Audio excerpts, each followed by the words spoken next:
Alors on va essayer de partir sur un truc quand même sérieux. Mais je peux pas garder mon sérieux quand je suis avec. Et puis elle arrive partout, hein, celle-ci. Hein. Ah, Mais l'air non, de rien. Mais c'est à lui que tu parles, c'est lui qui est... Bah non, lui toi qui aussi, passe. dis donc, Mon Crime, le film de Robin Copillo. Et Elle est on super l'a dans le attendu film. en plus. On l'a attendu, on l'a désiré On très l'a fort. désiré, ouais. C'est vrai qu'elle était. Moi, ce que j'aime, quand un cinéaste est certain de son acteur, l'acteur qu'il désire, et pas un autre, c'est quelque chose on peut se dire quand même il y a quelque chose de fort et de vrai, authentique, de nécessaire.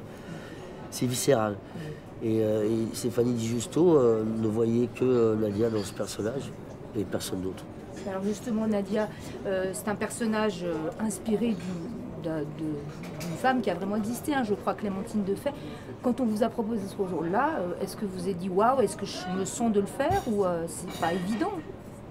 Bah, en tout cas, j'ai été très touchée par le destin de cette femme et je trouve ça incroyable le cinéma de pouvoir se plonger mais pleinement là, même en transformation, pour pouvoir raconter ce destin-là. Et j'étais... Non, je me suis identifiée à plein de choses parce que globalement, ça parle d'une jeune fille qui a envie d'être amoureuse et qui a envie d'avoir des enfants, une vie de famille, qui a envie de vivre sa vie, et malgré la différence qu'elle a et qui lui donne cette rage de vivre parce qu'elle souffre beaucoup, et c'est quelqu'un qui... Alors ça c'est... Moi je... Enfin... Non, comment je raconte mal. Dis-le, tu racontes très très bien. Non, mais en tout cas, voilà, j'étais touchée et donc j'aime énormément Stéphanie Di Giusto. C'est la toute première fois que j'étais sur un plateau de cinéma, c'était sur son plateau, sur La Danseuse, il y a 7 ans. Et je l'ai croisée dans la rue et elle m'a proposé de passer ce casting. Et quand j'ai mis cette barre, je me suis dit, mais c'est dingue, j'aime trop le cinéma. J'ai trop envie de faire du cinéma pour faire ce genre de film où on parle de... Tout est grand, quoi. On parle d'un amour absolu, d'un amour inconditionnel, d'un destin, et qui n'a pas été raconté. Et voilà, je suis fière de pouvoir l'incarner. Alors Benoît, vous êtes son mari, on lui impose un petit peu au départ et finalement... C'est un mariage arrangé, hein. Il y a une dot et en même temps, voilà, il la connaît pas. Puis quand il la voit arriver, il est très fier. Très belle jeune fille, c'est quasiment irréel quoi, pour un type comme lui. Taxidermiste, il sort de la guerre, il a été brisé par cette guerre, il porte une sorte de harnais pour se tenir debout.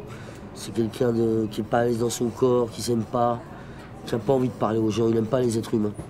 Il aime empailler les animaux, quoi. Et voilà, puis il voit cette jeune femme arriver et c'est le choc. Le choc parce que, les gens vont le voir, évidemment, elle se cache, hein, puisqu'on imagine ce que ça devait être en 1870, ce que devait être à l'époque ce phénomène un peu de monstre de foire, on peut le dire comme ça. En tout cas, c'est une honte chez elle et elle a été obligée de se cacher.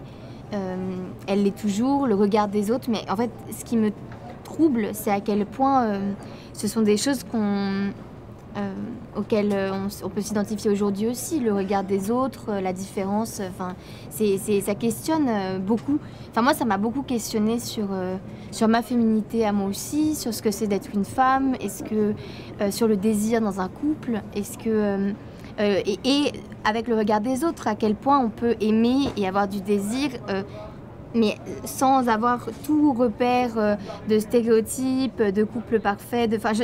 Tout ça, c'est des questionnements...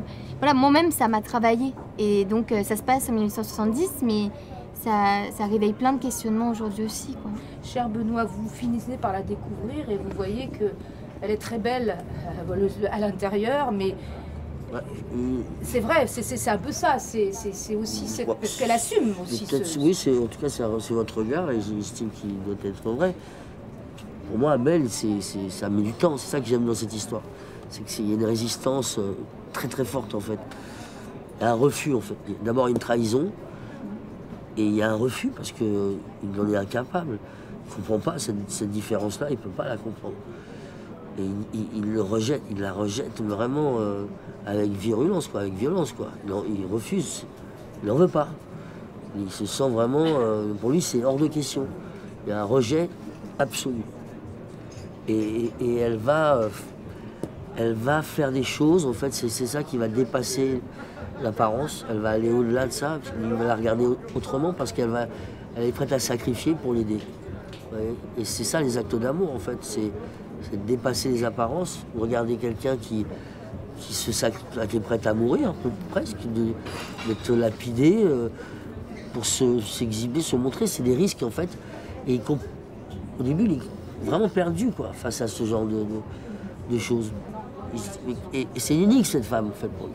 C'est pour ça qu'il la rejette, parce qu'il y a quelque chose qui le déstabilise totalement. L'amour, ça déstabilise.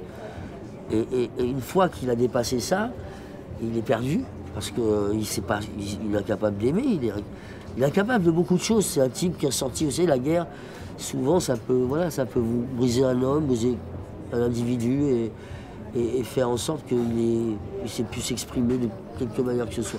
Il n'a plus aucun goût pour rien, et elle le ramène à la vie, quoi. Voilà, c'est ça surtout. Elle le réveille, elle le ramène à la vie, et ils se reconnaissent, je pense aussi, quelque part. C'est aussi un monstre, lui. Il se voit comme un monstre. Il a un corps un peu déformé, et c'est ça, je pense que c'est un peu le reflet de lui-même aussi.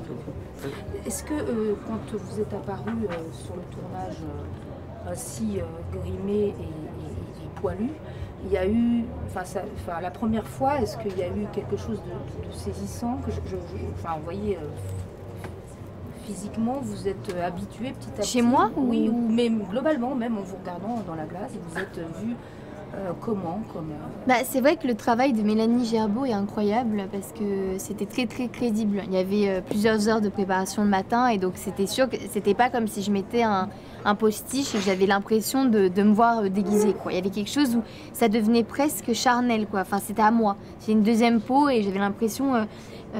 mais moi-même, j'ai eu des moments je me sentais mal, j'étais mal à l'aise.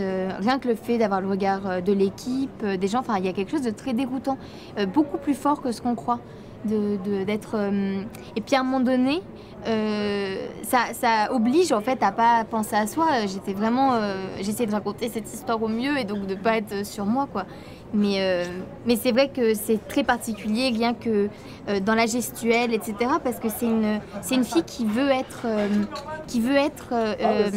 regardée comme une femme. Et du coup, ça questionne qu'est-ce qu'une femme, comment est-ce qu'on se définit en tant que femme quand on n'est pas vue telle qu'elle.